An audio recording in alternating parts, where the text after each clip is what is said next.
Novelist, strategist, soldier, and so much more. The great Mark Helprin is here. I'm James Poulos. Welcome to Zero Hour.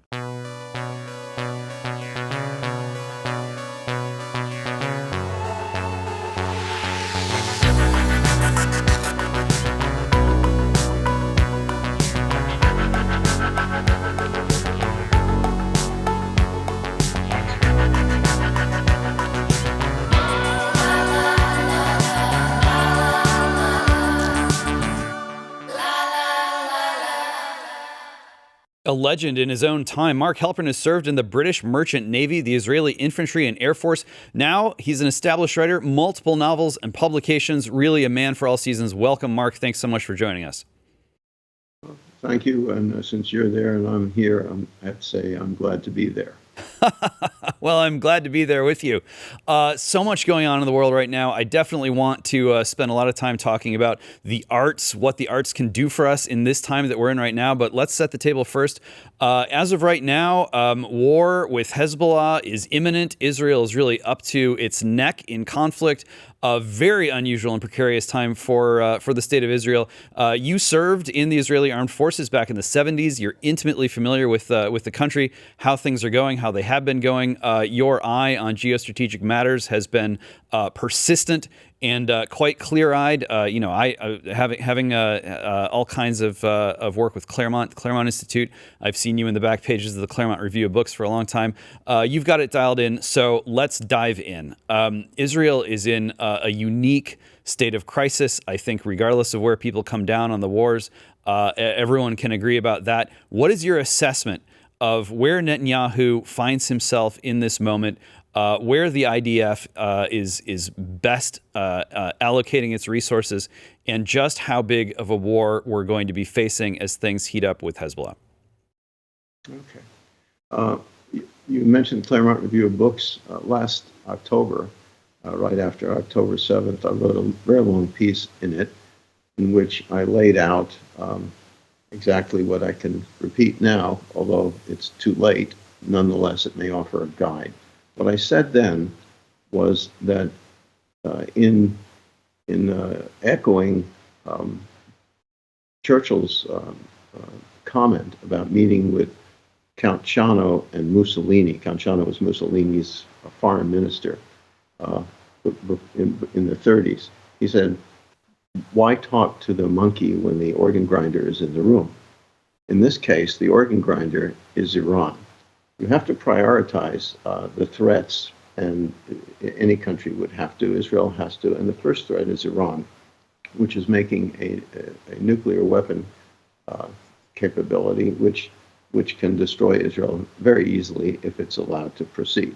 The second most terrible threat is Hezbollah, or Hezbollah, as they pronounce it. Gaza was essentially a sideshow. And because of the nature of it, because they kidnapped people and killed so many people in such a brutal way, it forced Israel politically to deal with Gaza first. But Israel should not have dealt with Gaza first. Gaza itself cannot be an existential threat to Israel, whereas Iran and Hezbollah can. I recommended then, and I actually recommended for decades now, that Israel strike the Iranian nuclear capability, the building capacity that Iran has, especially while it still can, and I believe in my detailed analysis that it can, at great risk to itself, even without the help of the United States, and then strike Hezbollah. Although it might have to strike Hezbollah first, because Hezbollah has the capacity to almost destroy Israel with its 150,000 plus missiles, and therefore, if you strike Iran first, Hezbollah would be free to then launch its missiles to Israel, against which Israel, unfortunately and blamably, does not have an adequate defense because it was spending too much money on its internal needs and was too enthused with its success in the technical fields, although those also may save it in the end. The military technology that is associated with its civilian technical prowess. But what I recommended then was that Israel strike Iran and Hezbollah, and it's a delicate balance as to which he would do first. and then go get Gaza. And Gaza would have been much different had Gaza's patron, meaning Iran, been eliminated first. The great threat of the nuclear threat eliminated first, and then Hezbollah struck. It would be an entirely different war. Well, they didn't do that for many reasons, and now they're in a worse situation. They have, as they commonly say, a seven-front war. The most challenging is Hezbollah now because of the way that they're armed, the way that they're dug in differently than Gaza, their experience, their greater number of soldiers, their tremendous missile arsenal, and their long prepared defenses, which dwarf those of Gaza. However, Israel is fully capable at a cost of invading Lebanon up to more than 18 miles, in other words, beyond the Litani even, because Hezbollah, if it has any sense, it has established bases and facilities beyond the Litani. That's 18 miles from the Israeli border river. So I would say that now it has to bite the bullet. You know, you can put things off and put things off. Let us say, for instance, that now what the United States wants, what this administration wants, which is we don't want a wider war. We just don't want a wider war. Let's say that it's delayed. Let's say that they meet some sort of understanding with Hezbollah and essentially with Iran, because Iran is the puppet master of Hezbollah. And they don't have a war now with Hezbollah. What will happen? Hezbollah will simply increase its armaments, have more missiles, more capable missiles. The Houthis will do the same. And by the way, it's pronounced Houthi. It's Houthian. Houthian is the Arabic word, not Houthi, like Houthi and the blowfish. And it will come eventually. Israel should go after them now, and it has to bite the bullet. That's what I feel. And I also think that Israel should probably hit Iran. By the way, one of the George W. Bush had a lot of failings vis-a-vis knowing how to conduct and win a war, or even which war to enter.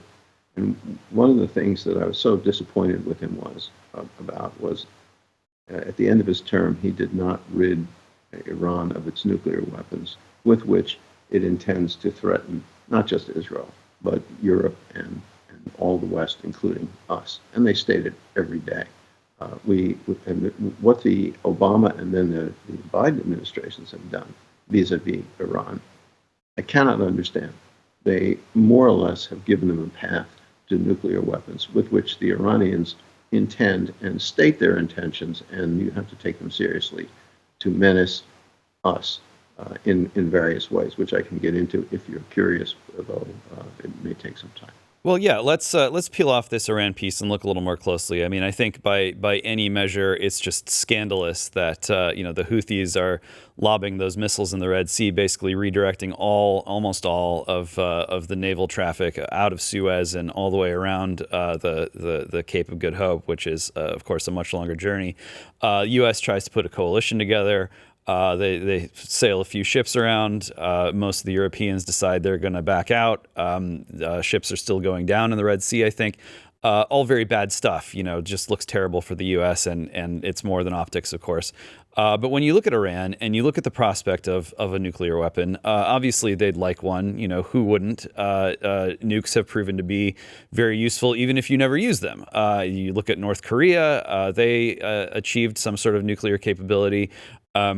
No one seems to be too worried these days that the North Koreans are going to let the nukes fly. There's just so much more to be gained strategically from not letting the nukes fly. And then when you look at Iran, you've got to ask yourself, Russia, China, would they really allow Tehran to nuke Tel Aviv, or really to nuke anyone? I mean, I think this is, I don't know the answer to this question. Obviously, you're better safe than sorry. But what do you think? Do you think that if Iran does in fact get nuclear weapons, it's going to be a situation where they actually use them, or are we just looking at more of that sort of nuclear saber rattling, using the threat of the nuke, as you said, to menace other countries in the area and just expand their regional reach? Okay, well, that's a very good summary. And what you said originally about that you could understand why they would want them. Of course, they would want them to their east. Pakistan has nuclear weapons. To the north, uh, Russia has nuclear weapons. To the west, Israel has nuclear weapons. In the Indian Ocean, we have nuclear weapons. They're surrounded by nuclear weapons. Any state, any country would want the deterrent capability of their own nuclear weapons. That's understandable. But they extend it because what they want to do with the nuclear weapons that they will produce if we allow them, if Israel allows them, is to, one, separate, well, deter any action against them, which, by the way, wouldn't come because there are 80 million people. The terrain is extremely difficult. We're never going to invade Iran by land. They don't really need nuclear weapons to prevent our war against them in that sense. Our war against them would be simply to eliminate their nuclear weapons. But beyond the deterrence that you mentioned, that would be understandable perhaps, there's much greater ambition, and that is one, to separate Europe from the United States vis-a-vis the Middle East.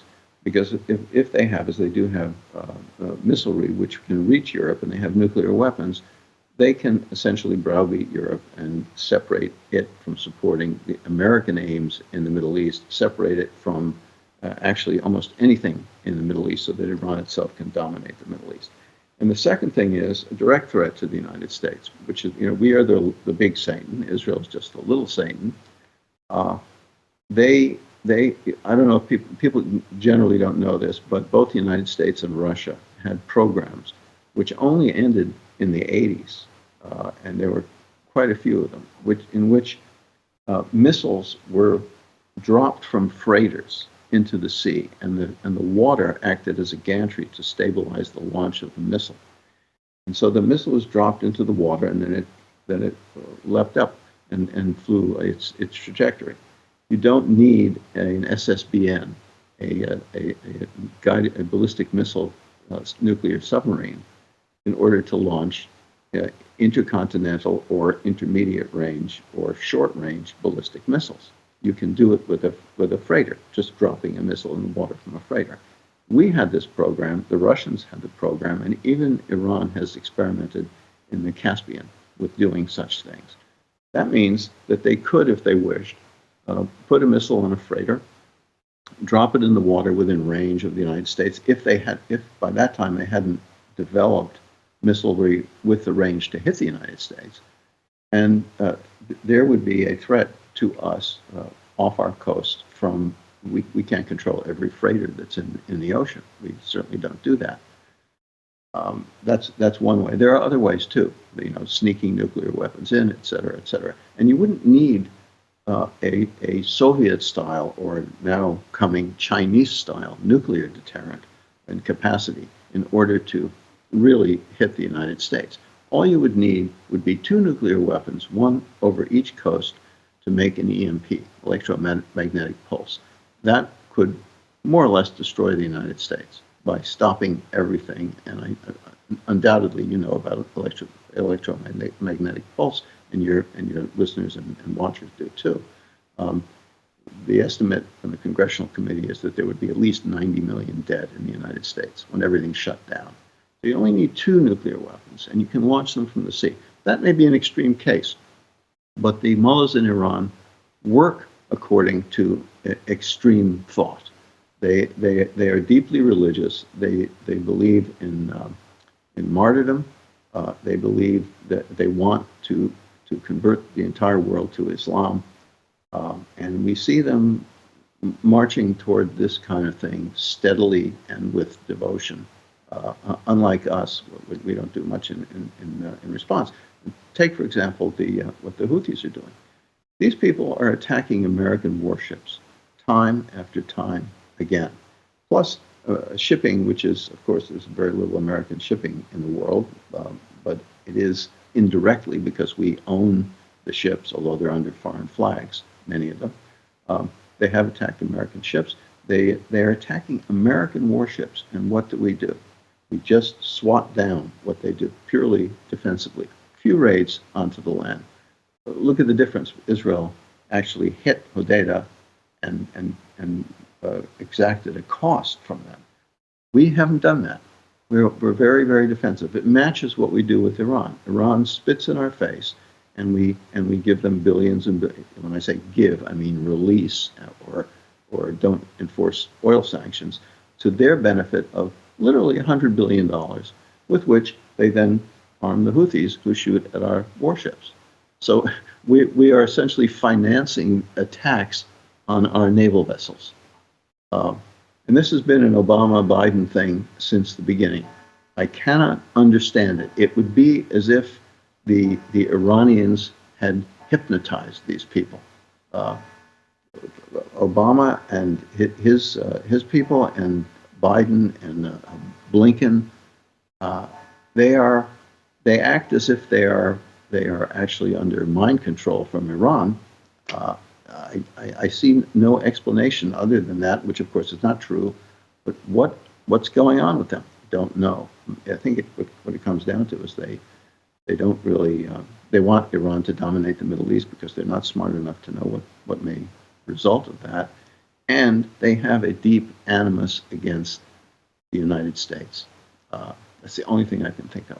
Well, I mean, we can roll this all the way back to 2006 or 2007, and you wrote eloquently about how we would have been better off if the war in Iraq was more of a punitive expedition. You march to Baghdad, maybe you march on to Damascus, you tell everyone what's what, you pack up, you go home.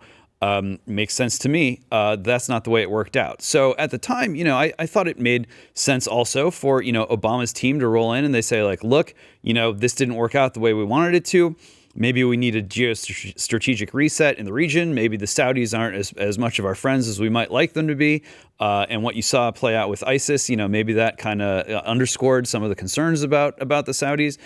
So maybe we figure out a way to incentivize Iran to kind of come over to our side, and we let the Saudis sort of sink down to a lower tier. It made sense on paper at the time that was an option that could maybe be tried in a bad neighborhood coming out of a bad set of strategic moves.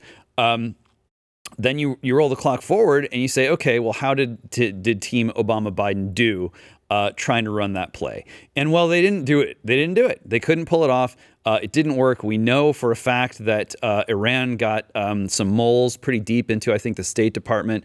Really embarrassing stuff. And so it's really a sort of double shame to see now we're a decade plus on trying to get Tehran to move away from the Chinese bloc and really just failing at every turn. So now we're looking at, okay, what do you do?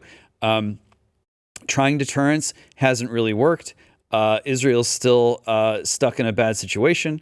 You're looking at maybe taking out the Iranian nuclear program. We did Stuxnet, or Israel did Stuxnet. That seemed to have some real successes, just kind of hacking your way into their nuclear program, crashing the computers, messing up the centrifuges. Do we need to look at other means? Do you think that technology, sort of secret hacking and other kinds of tech attacks on the Iranian nuclear program are enough, or have they figured out how to defeat that? And now, if it's going to be taken out, it has to be done by more kinetic means. One lesson that everyone should be aware of is that if a nation wants to build in its eyes, defensive or in some cases offensive capability vis-a-vis what weapons it will manufacture, stockpile, whatever, nothing will stop it except force. It doesn't work. If you're talking about maybe, let's say, Libya, which wanted to foolishly to build a nuclear capacity, as if it could, but maybe it could have. That's one thing, because it was a small country with very few resources, close to Europe, sandwiched between various military powers and also deployments. Maybe with Libya you could do that. Gaddafi, which is how it's pronounced, Gaddafi, gave up his nuclear weapons because he saw the writing on the wall. But a country like Iran, which is behind the vast mountain ranges that you cannot penetrate, because there are only a few passes through there. You can't invade Iran from the sea or even from the ground if you established bases in Iraq or Kuwait, which in itself would be a problem. Um, you can't do that with Iran. If they are determined to get a nuclear weapon, they will get a nuclear weapon. Look at the examples. Israel was determined to get a nuclear weapon, and it did. Pakistan, same thing. India, same thing.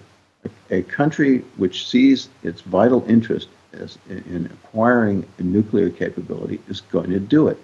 You cannot. When this started, I wrote many articles and pieces, and also did a lot of advising, if you can call it that. And of course, they just don't. They listen, but they don't do anything. It was foolish to think even that sanctions would do any good. Sanctions won't do any good. They will starve and build those weapons. And vis-a-vis the sanctions in particular, what I said decades ago, and it's on the record, is look, you can't sanction adequately Iran enough to get it to give up this what it considers to be in its essential interests. It can, and I wrote this, it can get any material thing it wants from China and sell China as much oil as China will buy, and it can get the weapons that it needs from Russia. I said this 20 years ago in vis-a-vis sanctions, and that's exactly what it's doing now. There's no way to stop Iran's nuclear march except by force. All right, let's take a look at Israel before we rescope here. Netanyahu's in a tight spot. The unity government in Israel is creaking at best. Gaza isn't finished. Hezbollah looms. The opposition in Israel hasn't gone away. There are still protests out in the streets. There's still real divisions in civil society, divisions even in the intelligence services of Israel. Not really getting the coverage I think it deserves in the U.S., maybe for obvious reasons, given what's going on politically in the U.S. But still, help people understand, where do things stand? How fragile is Israel right now? Can Netanyahu survive? Well, I'm not very good at Israeli politics because my field is more military, and also, although I was fluent in Hebrew when I was in the army and when I lived in Israel, I was never very good at reading the things. I could read the newspaper basically, but I haven't in 50 years. You know, it was half a century ago, and more. But so I don't know too much about Israeli internal politics, but I do know several things. One of them is that it is simply insane for people to suggest, as many people in his opposition in Israel do, and in the United States as well, that Netanyahu is interested primarily in preserving his own position. You know, in other words, remaining prime minister so he can stay out of jail, so he can exercise power, so he can have the accoutrements of high office. That is insane, because what's the balance on the other side of that is actually the survival of Israel, which would mean there are 10 million people in Israel, 7 million Jews, and that is actually at stake. It's survival. And he's not going, nobody except for a madman like maybe Napoleon or Putin or Stalin or Hitler would put his individual condition in the balance as against that. So everything he's doing, I insist and can guarantee you, everything he's doing has to do with the important aims of allowing Israel to survive in this seven-front war, and in this in the greater and long-term desire of the confrontation states, and even states beyond confrontation states. I guess you'd have to call, we didn't used to, but you'd have to call Iran a confrontation state now. Everything is directed at Israel's survival. In the United States, we don't understand that because our survival is not threatened. We think in the long term it is. And I thought maybe that's what we talk about too. But Israel's survival is threatened now directly. And Netanyahu is going to do whatever he can to forward that. And it's so small-minded of either his foes there or here to think that he's doing it for personal reasons. It's just ridiculous. Now, as to your question about whether or not this coalition will survive, I think it will, because when push comes to shove, people like Benny Gantz, or even his bitterest foes,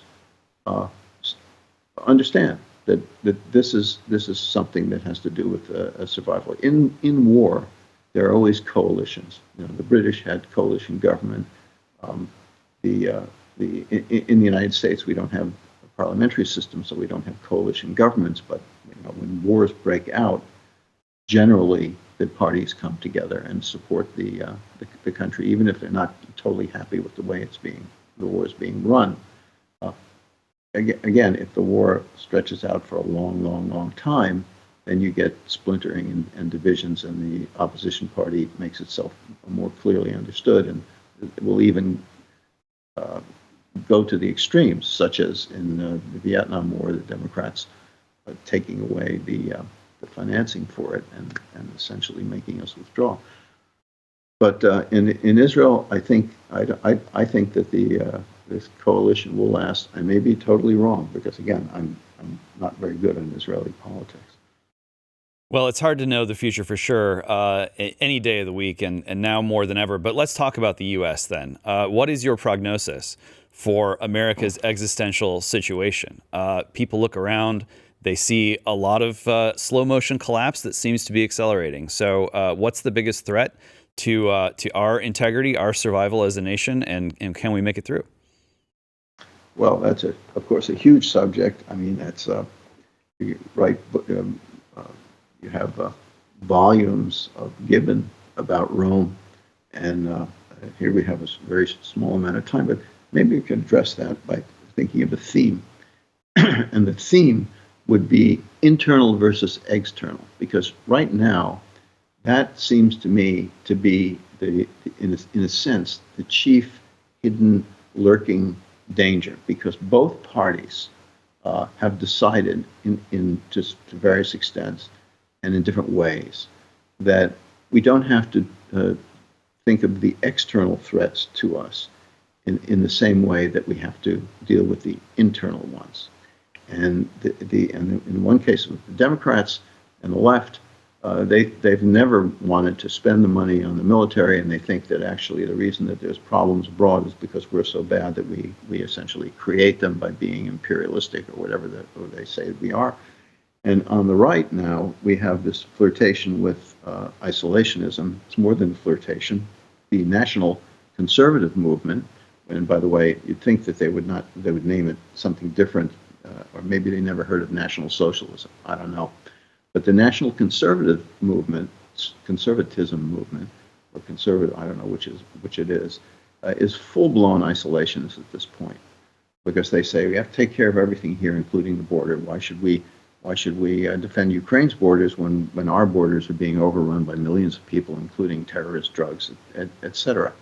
But the lessons of history show that these things are inseparable. You cannot deal with the one if you don't deal with the other.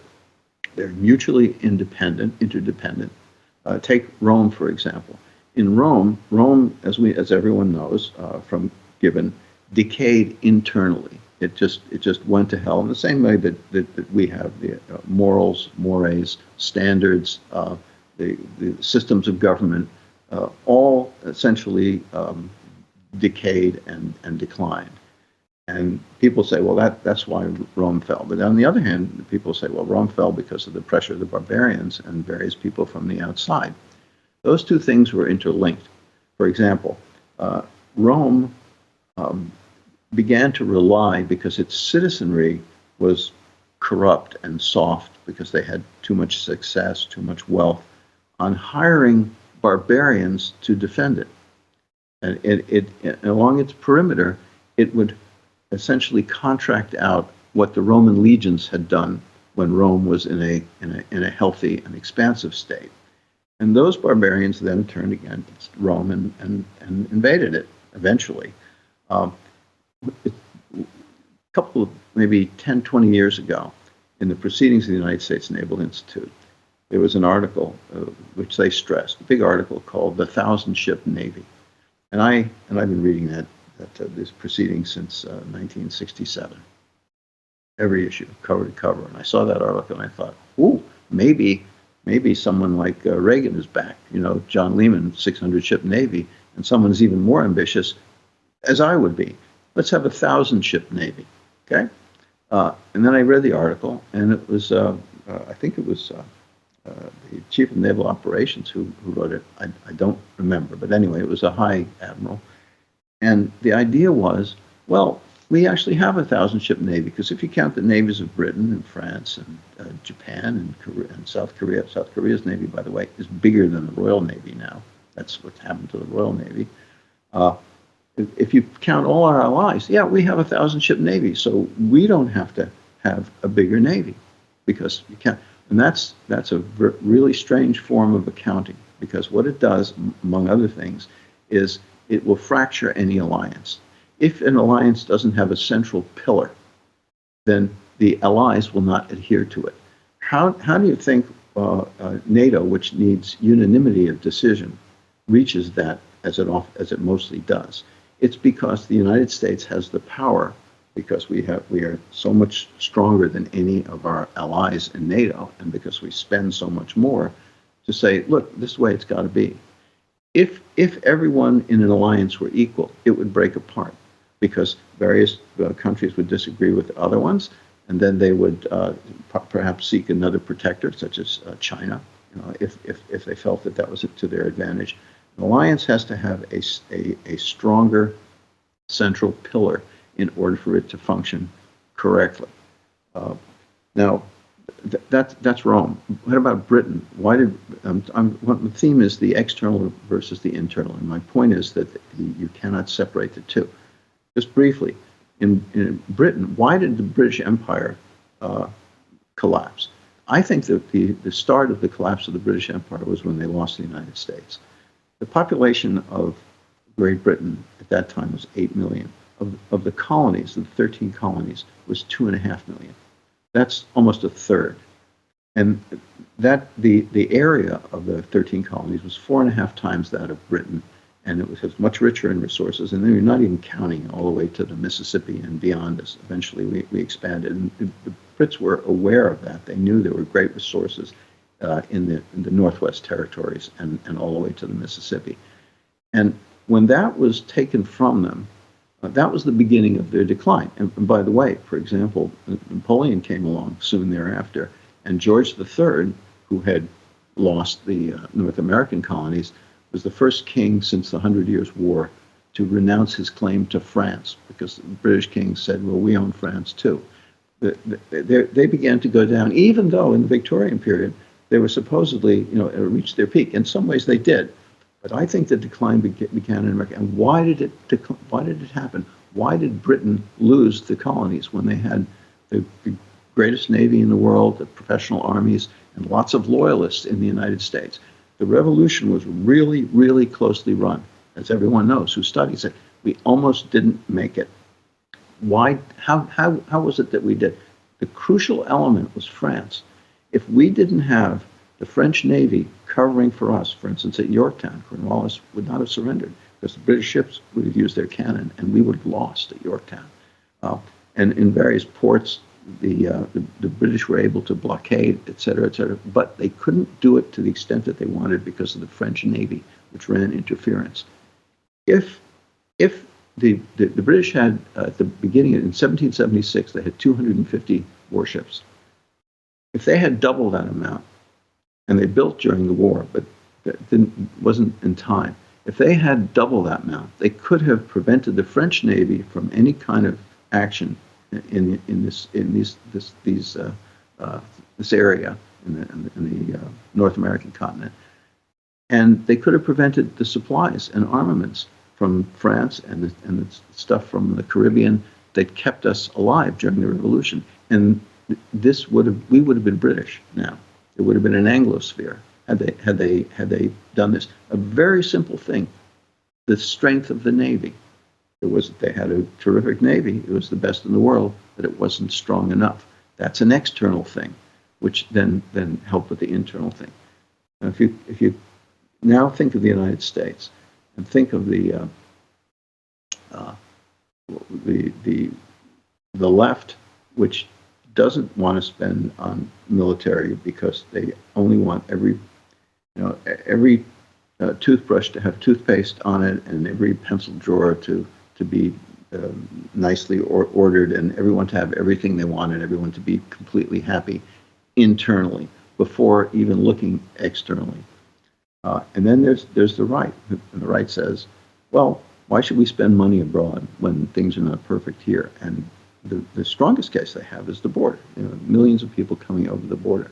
But the border, is an external thing. It's an external force, and it's not treated as such. It's much like our forward defense throughout the world, only it's a little closer.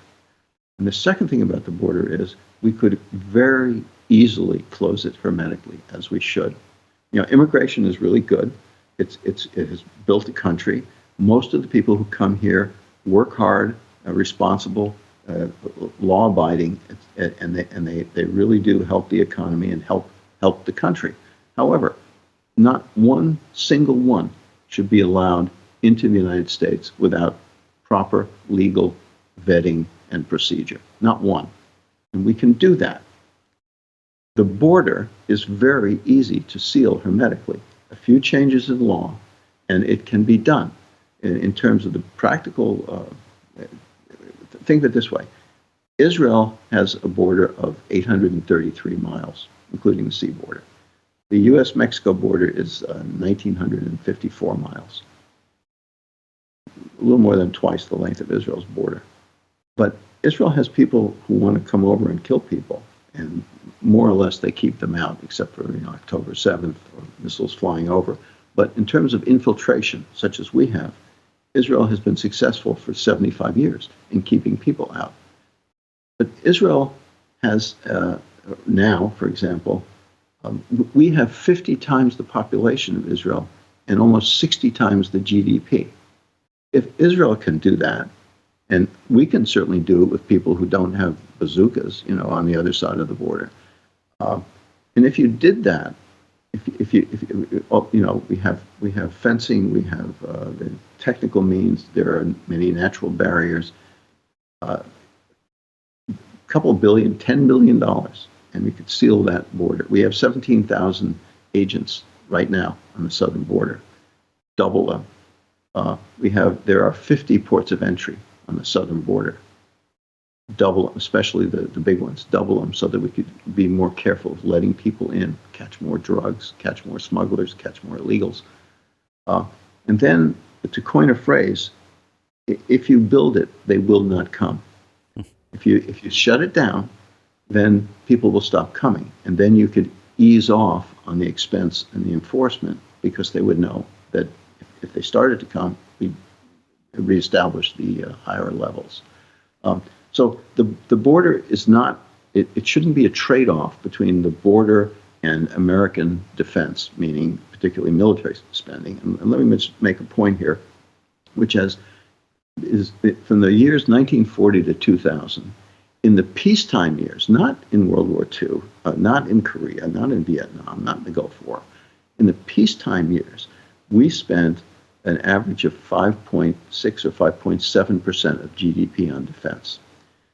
In the last several decades, we've been spending about 3%, and fighting wars here, there, and everywhere, which really degrade our equipment. If you look at our ships, they're rusty. The sailors are stressed. The ships run aground. It's pathetic. China's Navy now is bigger than our Navy, and they keep on building, and they're ahead of us in hypersonics, and they're ahead of us in supercomputing.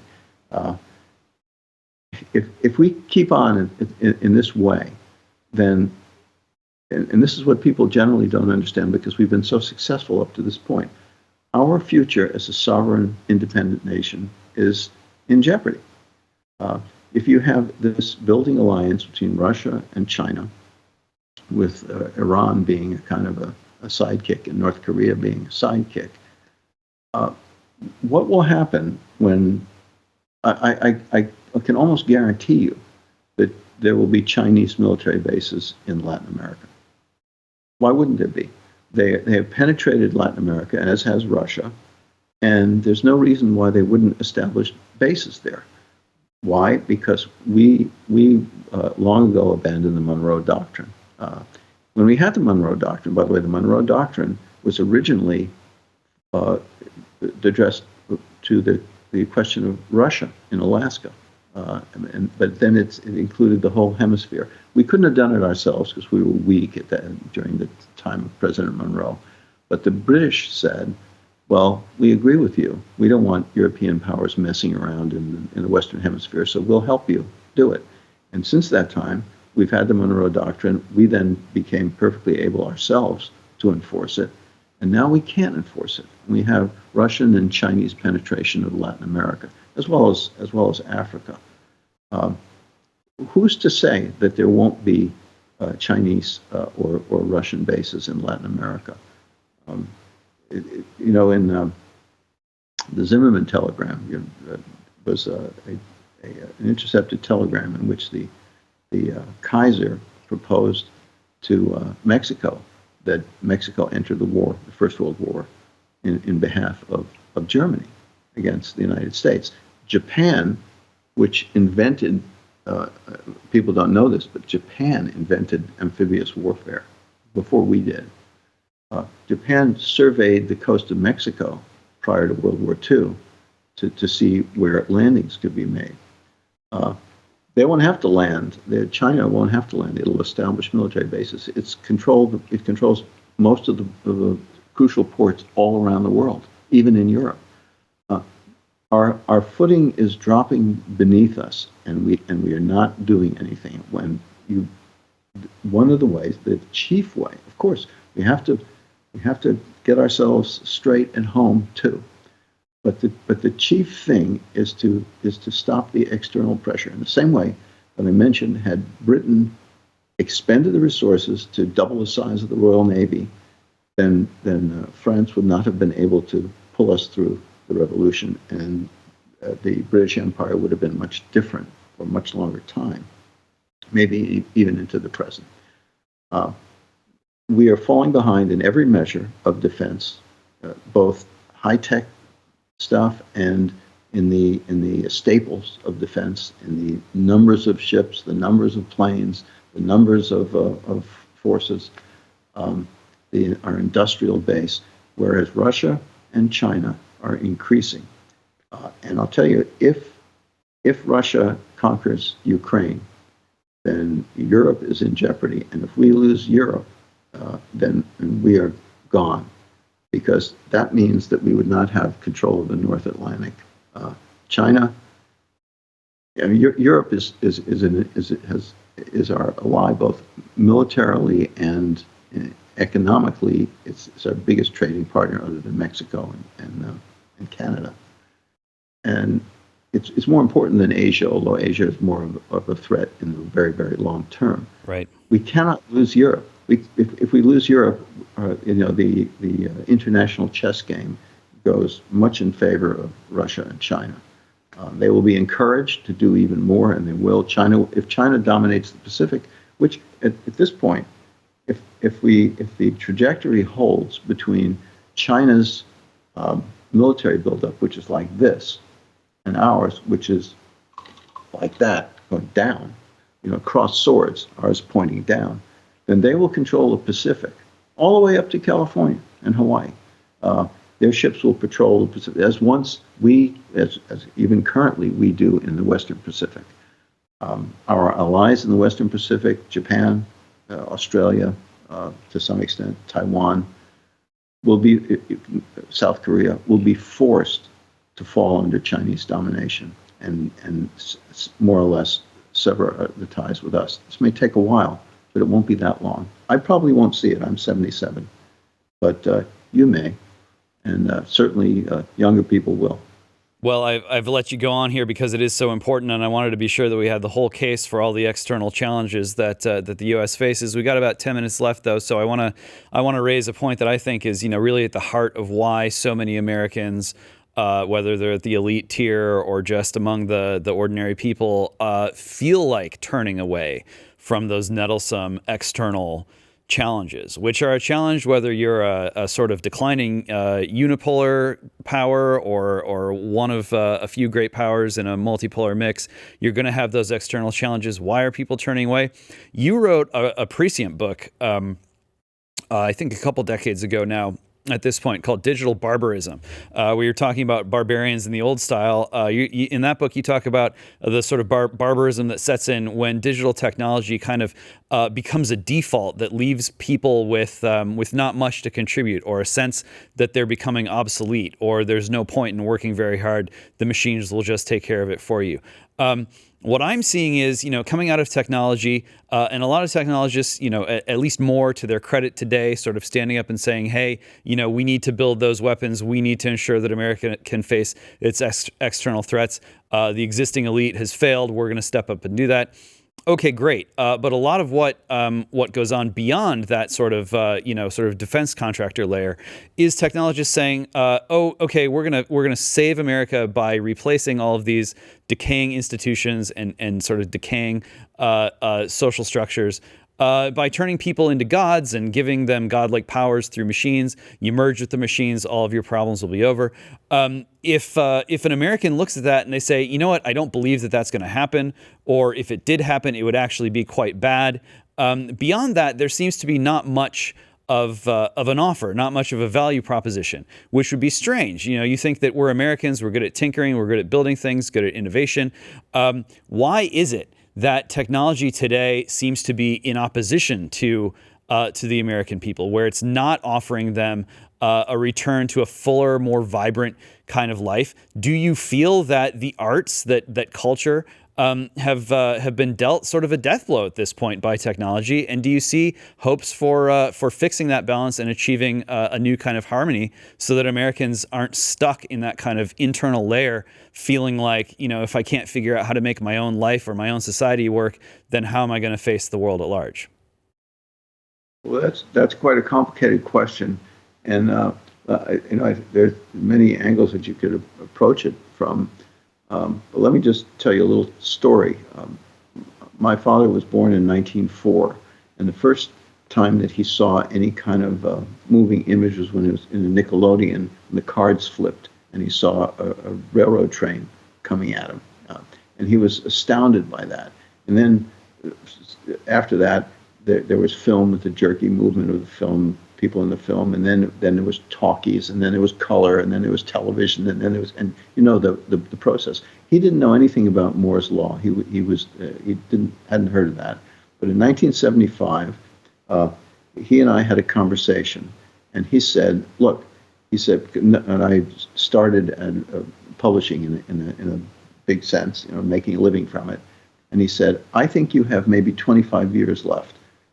Because with the advance of technology, in which more and more information can be compressed into means by which it's transmitted, and he was thinking, for instance, he started with the flipping cards, and then it became, well, he didn't have smartphones before he died, but color television, for example.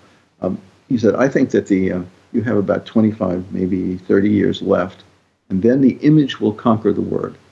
And when the image conquers the word, you're going to have to really retrench and be very careful. So save a lot, save your money that you earn, because it's not going to go on forever." And he was absolutely right, because what has happened to the word, meaning, if you read a book, you really have to think, you have to work. Not with every book. Some books you have to work more with than others. But any book, any kind of reading, requires active participation and work. The more you have imagery, such as, for instance, watching a movie, the more or television, you just sit there like a lump, and you become passive.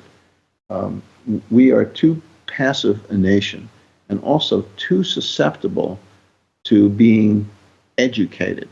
Now, when I say educated, what I mean is, in the original Latin sense, led.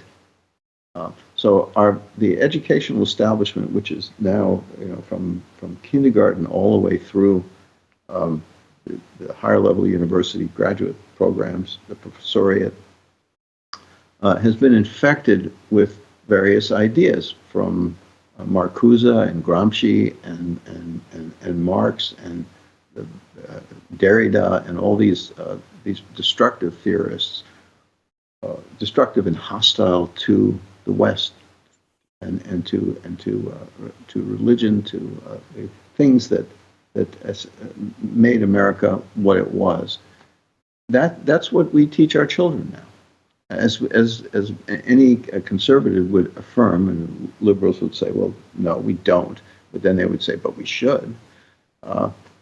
That's very, very powerful. And just about the power of technology, I have a very good friend who is actually an American patriot. He loves the country, and he thinks, but he's extremely optimistic because he says look at the iPhones that we have. Now, we have the iPhone, and I say to him, the iPhone is not going to do it. Now, high technology, you have to have it for military advancement so that you can keep up with the challenges. But if you concentrate on the civilian sector, it's doing the opposite of what China does. With China, what they say is it's essentially the civilian sector is there to power the military sector. And this is an ancient thing. It comes from a Chinese saying, which the Japanese then adopted for themselves under the Meiji, which is in Japanese, it's Fukoku Kiyohei, strong country, strong arms. It's originally a Chinese conception from long before the Japanese adopted it. The Japanese said, okay, we'll copy Western technology in order to build our military. And they did. They built the Imperial Japanese Navy.